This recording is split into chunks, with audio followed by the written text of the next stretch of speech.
ഇപ്പോൾ ശരിക്കും പറഞ്ഞു കഴിഞ്ഞാൽ നിങ്ങളുടെ ഒരു ബഡ്ജറ്റ് 30 ലക്ഷം രൂപയാണ് റിനോവേഷൻ എന്നുണ്ടെങ്കിൽ നിങ്ങൾ ഒരു 20 ലക്ഷം രൂപയെ കോൺട്രാക്ടറോട് സംസാരിക്കുക. കൂടുതൽ ഇമോഷൻ ബേസ് ചെയ്താണ് കൂടുതലും പേര് റിനോവേഷൻ ചെയ്യുന്നത് തന്നെ. ശരിക്കും പറഞ്ഞാൽ റിനോവേഷൻ ചെയ്യുന്ന സൈറ്റുകളിൽ ഒരു 10-20 ചെക്ക് ലിസ്റ്റ് ഉണ്ട്. ആ ചെക്ക് ലിസ്റ്റ് എല്ലാം മീറ്റ് ചെയ്താൽ മാത്രമേ നമുക്ക് റിനോവേഷൻ ചെയ്യാൻ പാടുള്ളൂ. റിനോവേഷൻ ചെയ്യുന്ന സൈറ്റിൽ ആ ബിൽഡിങ്ങിന്റെ സ്ട്രക്ചർ എന്ന് പറയുന്നതാണ് മെയിൻ ഇമ്പോർട്ടൻറ്റ് തിങ് എന്ന് പറയുന്നത്. നമ്മുടെ ഒരു വീടെന്ന് പറയുന്നത് ശരിക്കും പറഞ്ഞാൽ 200-250 ടൺ വെയിറ്റ് ഉണ്ട്. ഇത്രയും വെയിറ്റ് ഹോൾഡ് ചെയ്യുന്നതെന്ന് പറയുന്നത് നമ്മുടെ ഈ സോയിലാണ്. ഫൗണ്ടേഷന്റെ കേസിൽ റബ്ബർ ഫൗണ്ടേഷൻ ചെയ്തേക്കുന്ന സൈറ്റുകളിലൊക്കെ ആണെങ്കിൽ കൂടുതലും ഈ പറയുന്ന ഇഷ്യൂസ് വരാൻ ചാൻസ് ഉണ്ട്. നമ്മുടെ ഒരു 3 അടി താഴ്ച വെള്ളം ഉണ്ട് എന്നുണ്ടെങ്കിൽ റിസ്ക് എടുക്കരുത് എന്നേ ഞാൻ പറയത്തുള്ളൂ. അവിടെ എന്തെങ്കിലും ഇഷ്യൂസ് ഉണ്ടോ അല്ലെങ്കിൽ വാൾ ഷെയറിംഗ് ആയിട്ട് നമുക്ക് ചെയ്യാൻ പറ്റുമോ ഇല്ലയോ എന്നുള്ള ഒരു ടെക്നിക്കൽ സ്റ്റഡി നമ്മൾ ആ ഒരു ഏരിയയിൽ നമ്മൾ നോക്കേണ്ടി വരുന്നു.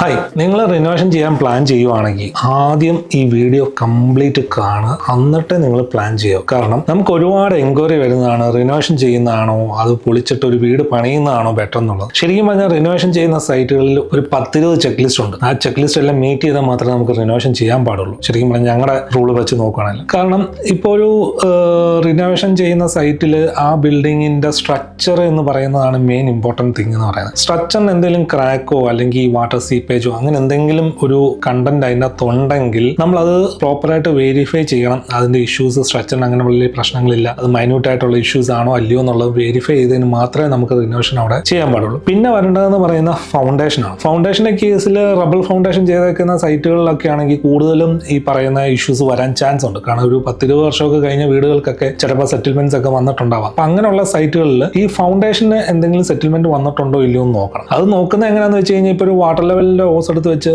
ജസ്റ്റ് ചെക്ക് ചെയ്ത് കഴിഞ്ഞാൽ അറിയാൻ പറ്റും എവിടെയെങ്കിലും ലെവൽ ഡിഫറൻസ് ഉണ്ടെങ്കിൽ മനസ്സിലാക്കാൻ പറ്റും ഫൗണ്ടേഷനിൽ സെറ്റിൽമെന്റ് വന്നിട്ടുണ്ടോ ഇല്ലയോ എന്നുള്ളത്. പിന്നെ നോക്കേണ്ടത് സോയിലാണ്. കാരണം സോയിലിനെ ബേസ് ചെയ്ത് പറയുകയാണെങ്കിൽ നമ്മുടെ ഒരു വീടെന്ന് പറയുന്നത് ശരിക്കും പറഞ്ഞാൽ 200-250 ടൺ വെയിറ്റ് ഉണ്ട്. ഇത്രയും വെയിറ്റ് ഹോൾഡ് ചെയ്യുന്നതെന്ന് പറയുന്നത് നമ്മുടെ ഈ സോയിലാണ്. അപ്പൊ ഈ സോയിലിന് നമ്മുടെ ഈ ബിൽഡിങ്ങിന്റെ വെയിറ്റ് ഹോൾഡ് ചെയ്യാനുള്ള കേപ്പബിലിറ്റി ഉണ്ടോ ഇല്ലയോ എന്നാണ് നമ്മൾ ആദ്യം ചെക്ക് ചെയ്യേണ്ടത്. കാരണം ഇപ്പൊ നമ്മൾ ഒരു ചെറിയൊരു വീടെന്ന് പറയുമ്പോൾ നമ്മൾ ഗ്രൗണ്ട് ഫ്ലോർ മാത്രമേ കാണുള്ളൂ. അപ്പൊ റിനോവേഷൻ ചെയ്യുമ്പോൾ ഫസ്റ്റ് ഫ്ലോറിലൂടെ നമ്മളിപ്പം എടുക്കുക, എക്സ്റ്റൻഷൻ ചെയ്യുകയും അപ്പൊ ഫസ്റ്റ് ഫ്ലോറിലൂടെ ഈ വെയിറ്റ് കയറുമ്പോൾ നമ്മുടെ താഴെയുള്ള ബിൽഡിംഗ് എന്ന് വെച്ചാൽ ഗ്രൗണ്ട് ഫ്ലോറിലെ ബിൽഡിങ്ങിന്റെ വാളിന് ഫസ്റ്റ് ഫ്ലോറിന്റെ വെയിറ്റ് ഹോൾഡ് ചെയ്യാൻ കേപ്പബിലിറ്റി ഉണ്ടോ ഇല്ലയോ എന്ന് ചെക്ക് ചെയ്യാനാണ് നമ്മൾ സോയിൽ നോക്കണമെന്ന് പറഞ്ഞത്. അത് മാത്രമല്ല ആദ്യം ഞാൻ പറഞ്ഞ സ്ട്രക്ചർ, ആ സ്ട്രക്ചർ ഹോൾഡ് ചെയ്യുന്നതെന്ന് പറയുന്നത് നമ്മുടെ ഈ വാളാണ് സ്ട്രക്ചർ എന്ന് ഉദ്ദേശിക്കുന്നത്. ഈ വാള് മേളിലത്തെ ലോഡ് ഹോൾഡ് ചെയ്യാൻ പറ്റുമോ ഇല്ലയോ എന്നൂടെ ചെക്ക് ചെയ്യണം. അപ്പം നമുക്ക് ഈ പറയുന്ന 3 മെയിൻ ആയിട്ട് നോക്കേണ്ട ഒരു കേസാണ്. പിന്നുള്ളതെന്ന് പറയുന്നത് വാട്ടർ ബോഡിയാണ്. കാരണം ഈ സോയിലിനെ ബേസ് ചെയ്ത് പറയുകയാണെങ്കിൽ നമ്മുടെ ഒരു 3 അടി താഴ്ച വെള്ളം ഉണ്ട് എന്നുണ്ടെങ്കിൽ റിസ്ക് എടുക്കരുത് എന്നേ ഞാൻ പറയത്തുള്ളൂ. കാരണം ഈ പറയുന്ന 200 ടൺ വെയിറ്റ് എന്തായാലും ആ സോയിൽ ഹോൾഡ് ചെയ്യില്ല. കാരണം വാട്ടർ ബോഡി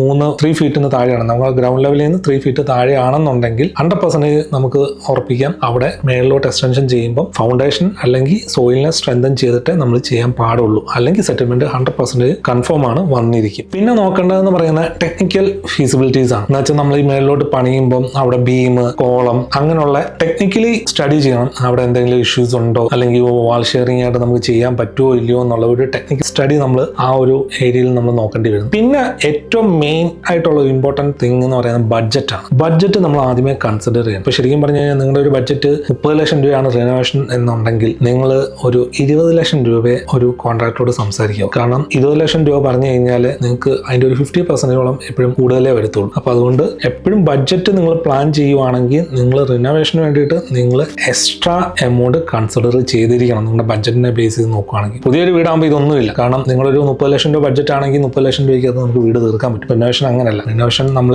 അൺഎക്സ്പെക്റ്റഡ് ആയിട്ടുള്ള എക്സ്പെൻസ് കയറി വരും. കാരണം നമ്മൾ ഒരു സൈഡ് നമ്മൾ പൊളിച്ച് കഴിയുമ്പോഴേക്കും അവിടെ എന്തെങ്കിലും ഒരു ഇഷ്യൂ ഫോം ചെയ്യുന്നത്. ആ ഇഷ്യൂ സോൾവ് ചെയ്യാൻ വേണ്ടി പിന്നെ നമ്മൾ അതിനകത്ത് ഫണ്ട് ഇൻവെസ്റ്റ് ചെയ്യണം. അപ്പോൾ അങ്ങനെ അൺഎക്സ്പെക്റ്റഡ് ആയിട്ടുള്ള കുറെ ഫണ്ട് നമുക്ക് കൺസിഡർ ചെയ്യേണ്ടി വരും ഈ പറയുന്ന റിനോവേഷൻ സൈറ്റുകൾ ചെയ്യുമ്പോൾ. പിന്നെ കൂടുതൽ ഇമോഷൻ ബേസ് ചെയ്താണ് കൂടുതലും പേര് റിനോവേഷൻ ചെയ്യുന്നത് തന്നെ. അവരുടെ ഫാദറായിട്ട് ഉണ്ടാക്കിയ വീടാവാം, അല്ല അവരുടെ ആദ്യത്തെ പ്രോപ്പർട്ടി ആവാം, ആദ്യത്തെ വീടാവാം, അങ്ങനെ കുറെ ഇമോഷൻസ് കാണും. ഇമോഷൻസ് വെച്ച് ചെയ്യുന്നവരോട് എനിക്ക് ഒറ്റേ പറയാനുള്ളൂ, നിങ്ങൾ ആദ്യമേ അത് ടെക്നിക്കൽ സൈഡും അതിന്റെ ഫീസിബിലിറ്റീസും കാര്യങ്ങളെല്ലാം ഒന്ന് ചെക്ക് ലിസ്റ്റ് നടത്തി പ്രോപ്പറായിട്ട് സ്റ്റഡി നടത്തിയതിനു ശേഷം മാത്രം റിനോവേഷൻ ചെയ്യുക.